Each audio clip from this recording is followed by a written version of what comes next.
उन संकेतों को समझना होगा जो आने वाले परिवर्तन की भूमिका बनने वाले हैं। इस कहानी को समझने से पहले आइए 4 युगों के बारे में थोड़ा जानें। ये 4 युग हैं सतयुग, त्रेता युग, द्वापर युग और कलयुग। इनमें से हर युग अलग अलग है। जैसे जैसे समय बीतता जाता है, अच्छाई और धर्म कम होता जाता है और बुराई बढ़ती जाती है। पहले हम इन किताबों वाली कहानी सुनेंगे, फिर कलयुग के अंत में होने वाले डरावने और रोचक दृश्य बताएंगे। इन कहानियों में न सिर्फ भविष्य की झलक है, बल्कि ये सलाह भी देती हैं कि इंसान को अपने विचारों और कामों पर कैसे काबू रखना चाहिए। तो साथ बने रहें। ये सफर न सिर्फ नया ज्ञान देगा, बल्कि आपको सोचने पर मजबूर भी करेगा। हिंदू किताबों में कलयुग की लंबाई 4,32,000 साल बताई गई है। ये बात भागवत पुराण, विष्णु पुराण, लिंग पुराण और ब्रह्मांड पुराण में मिलती है। कलयुग महाभारत के युद्ध के बाद शुरू हुआ। आज तक करीब 5,000 साल हो चुके हैं, तो अभी 4,27,000 साल बाकी हैं। इन किताबों में कलयुग के निशान, लोगों के व्यवहार और अंत के संकेत बताए गए हैं।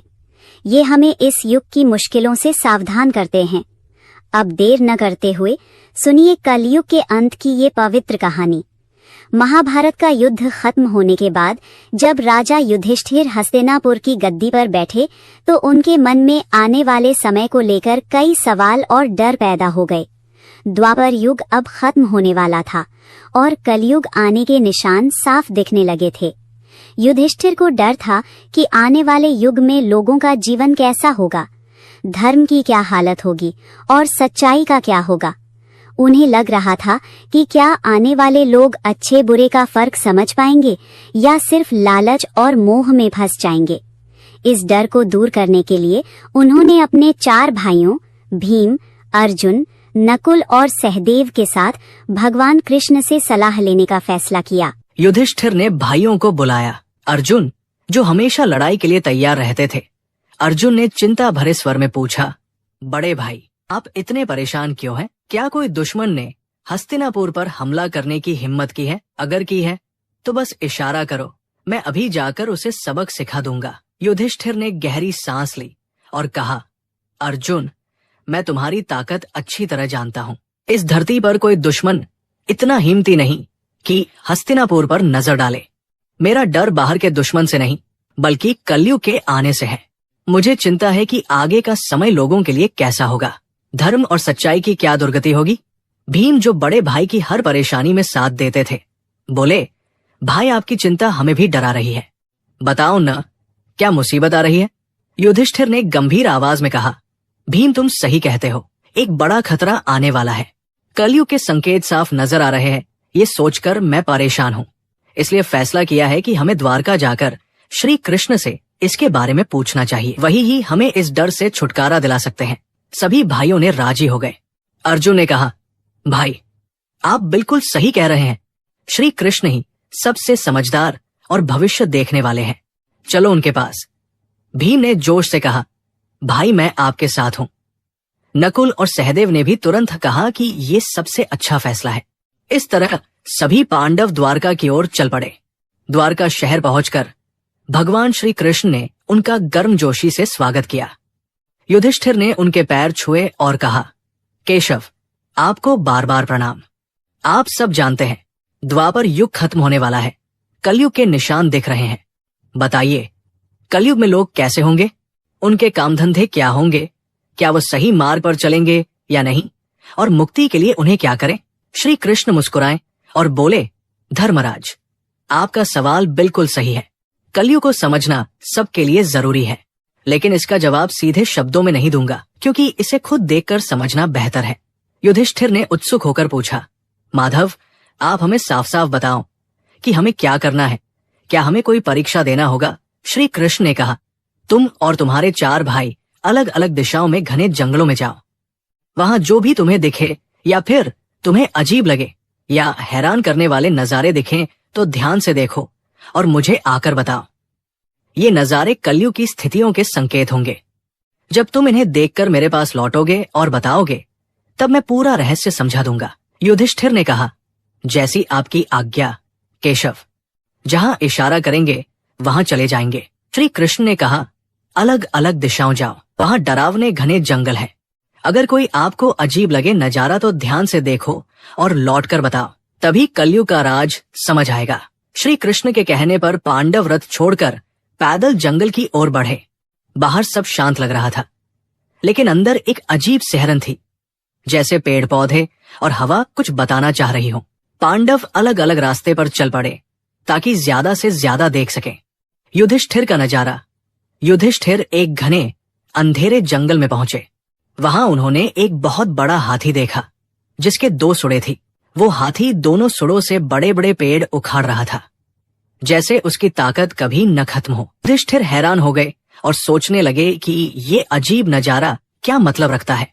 अर्जुन दूसरी ओर घने शांत हरे भरे जंगल में गए, जहाँ चिड़ियों की आवाजें माहौल को अच्छा बना रही थी।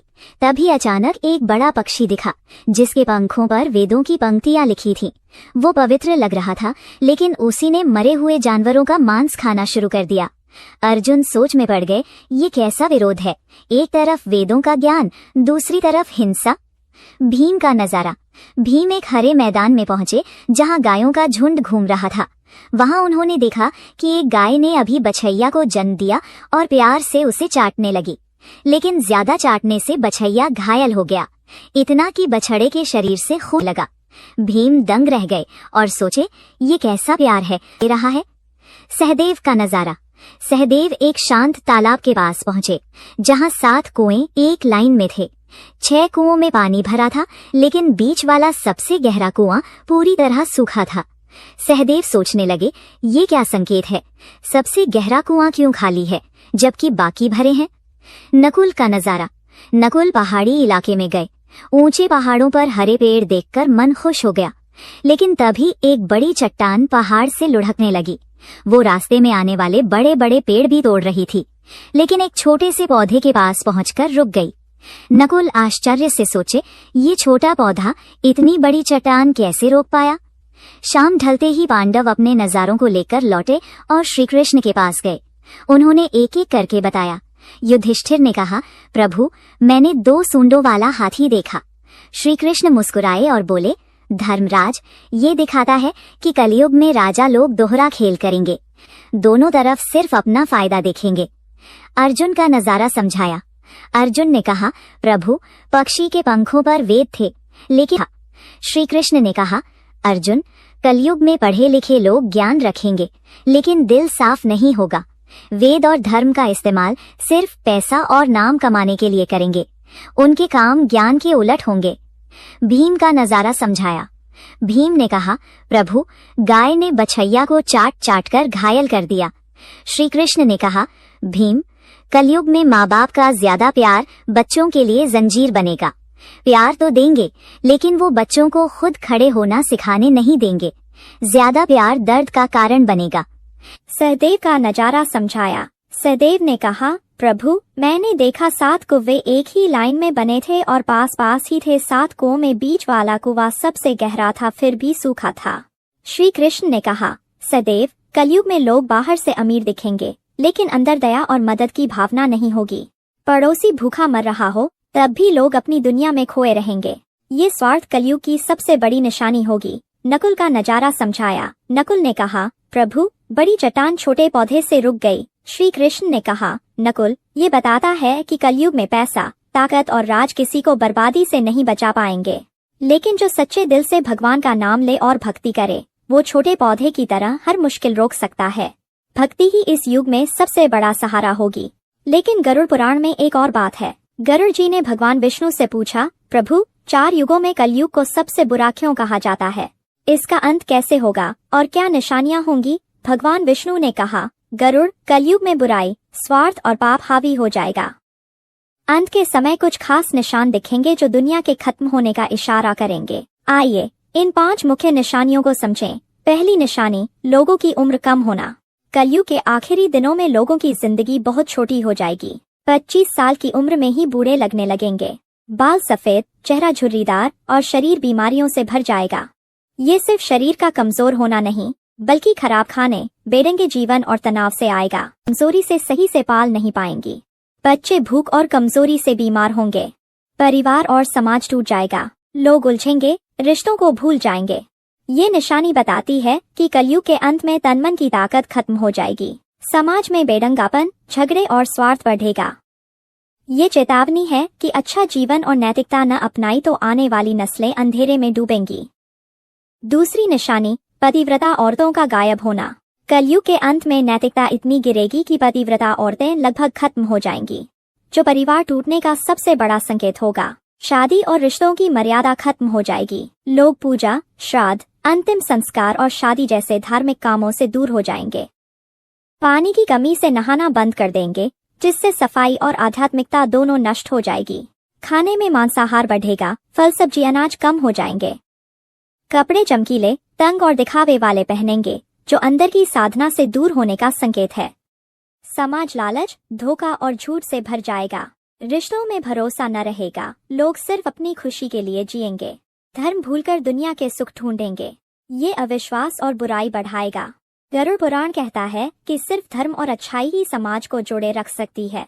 तीसरी निशानी, पेड़ों का बंजर होना। कलयुग के आखिर में प्रकृति पर बड़ा संकट आएगा, पेड़ फल फूल देना बंद कर देंगे, सिर्फ शमी के पेड़ बचेंगे। लोग शाकाहारी खाना छोड़ देंगे, मांस पर निर्भर हो जाएंगे। खाना बुरा और बीमारी लाने वाला होगा, लोग कम उम्र में बीमार पड़ेंगे। गायों की पूजा खत्म, सिर्फ दूध मांस के लिए रखेंगे। ये इंसान की लापरवाही से होगा। जंगलों की कटाई, गंदगी और संसाधनों का बेजा इस्तेमाल। पर्यावरण बिगड़ेगा, भोजन कम हो जाएगा, लोग भूखे रहेंगे, नस्लें कमजोर होती जाएंगी। ये चेतावनी है कि प्रकृति की रक्षा ही इंसान को बचा सकती है। चौथी निशानी, कम बारिश। कलयुग के अंत में बारिश बहुत कम हो जाएगी, खेतों में अनाज उगना बंद हो जाएगा। जो थोड़ा उगेगा वो बेस्वाद और बिना पोषण का होगा, फलों में स्वाद न रहेगा, लोग खाने पानी के लिए तड़पेंगे, सिर्फ बकरी का दूध सहारा बनेगा, जो संसाधनों की कमी दिखाएगा। ये आर्थिक और सामाजिक संकट बढ़ाएगा, खेती रुक जाएगी, भूख, झगड़े और हिंसा फैलेगी। ये बताता है कि पर्यावरण बर्बाद करना ही मुसीबत की जड़ है। गरुड़ पुराण याद दिलाता है कि प्रकृति बचाओ, अच्छा जीवन जियो, धर्म निभाओ, तभी इंसानियत बचेगी। ये गरुड़ और विष्णु का संवाद यही खत्म होता है। अब जानिए कलयुग कैसे खत्म होगा। सबसे डरावना निशान होगा भगवान विष्णु सूरज की आग जैसी किरणों में बैठकर धरती का सारा पानी सोख लेंगे। सूर्यों की गर्मी से नदियां, समुद्र, तालाब सब सूख जाएंगे। हर जीव, पेड़, पहाड़ जलकर राख हो जाएगा। धरती पर सिर्फ जलती राख और धुआं बचेगा। ये दुनिया के खत्म होने की घंटी होगी। फिर भगवान विष्णु गुस्से वाले रूप में बदलेंगे और 100 साल तक तेज बादल बनाएंगे। बारिश की बूंदें पत्थर जैसी सख्त होंगी। लगातार पानी से धरती डूब जाएगी। पहाड़ समुद्र में गर्क हो जाएंगे। बाकी जीवन लहरों में बह जाएगा। पूरी दुनिया खत्म हो जाएगी। ये सृष्टि के चक्र का हिस्सा है, एक अंत जो नई शुरुआत लाएगा। जब बुराई चरम पर पहुंचेगी तब ये तबाही जरूरी होगी। लेकिन ये सिर्फ नाश नहीं, सफाई है। भगवान विष्णु ने गरुड़ से कहा, ये अंत नई सुबह का रास्ता है। पुरानी दुनिया मिटेगी तो भगवान नई, साफ और पवित्र दुनिया बनाएंगे। वहां धर्म, सच्चाई और भक्ति लौटेगी। सिर्फ अच्छे काम करने वाले लोग वहां जगह पाएंगे। ये सिखाता है कि मुश्किल समय में भी धर्म और सच्चाई न छोड़ो। यही रास्ता नई दुनिया में जगह दिलाएगा और जीवन को सार्थक बनाएगा। दोस्तों, ये थी कलयुग के अंत की ये पवित्र भविष्यवाणी, जो हमें अच्छे रास्ते पर चलने की सीख देती है। अगर ये कहानी अच्छी लगी तो लाइक करें। दोस्तों, आपसे एक छोटी सी विनती है, आपका एक लाइक हमारी मेहनत को सफल बना सकता है। अगर आप एक लाइक करते हैं तो ये वीडियो किसी और के पास चला जाता है, तो कृपया करके एक लाइक करें वीडियो को और चैनल को सब्सक्राइब करें और अपना आशीर्वाद बनाए रखें। हम ऐसे ही धार्मिक कहानी लेकर आते हैं। हमारी कहानी छोटे बच्चों से लेकर बड़े सब लोग देख सकते हैं। अगर कोई नाचने वाली वीडियो आती है तो हजारों लोग लाइक करते हैं, और जब बात धर्म की आती है या सच की आती है तो बहुत कम लोग आगे आते हैं। प्लीज दोस्तों, अब से विनती है, ऐसे धार्मिक कहानियां देखने के लिए हमारे चैनल को सब्सक्राइब ही करें और वीडियो को लाइक भी करें और कमेंट में जय श्री कृष्णा अवश्य लिखें। उन संकेतों को समझना होगा जो आने वाले परिवर्तन की भूमिका बनने वाले हैं। इस कहानी को समझने से पहले आइए 4 युगों के बारे में थोड़ा जानें। ये 4 युग हैं सतयुग, त्रेता युग, द्वापर युग और कलयुग। इनमें से हर युग अलग अलग है। जैसे जैसे समय बीतता जाता है, अच्छाई और धर्म कम होता जाता है और बुराई बढ़ती जाती है। पहले हम इन किताबों वाली कहानी सुनेंगे, फिर कलयुग के अंत में होने वाले डरावने और रोचक दृश्य बताएंगे। इन कहानियों में न सिर्फ भविष्य की झलक है, बल्कि ये सलाह भी देती हैं कि इंसान को अपने विचारों और कामों पर कैसे काबू रखना चाहिए। तो साथ बने रहें। ये सफर न सिर्फ नया ज्ञान देगा, बल्कि आपको सोचने पर मजबूर भी करेगा। हिंदू किताबों में कलयुग की लंबाई 4,32,000 साल बताई गई है। ये बात भागवत पुराण, विष्णु पुराण, लिंग पुराण और ब्रह्मांड पुराण में मिलती है। कलयुग महाभारत के युद्ध के बाद शुरू हुआ। आज तक करीब 5,000 साल हो चुके हैं, तो अभी 4,27,000 साल बाकी हैं। इन किताबों में कलयुग के निशान, लोगों के व्यवहार और अंत के संकेत बताए गए हैं। ये हमें इस युग की मुश्किलों से सावधान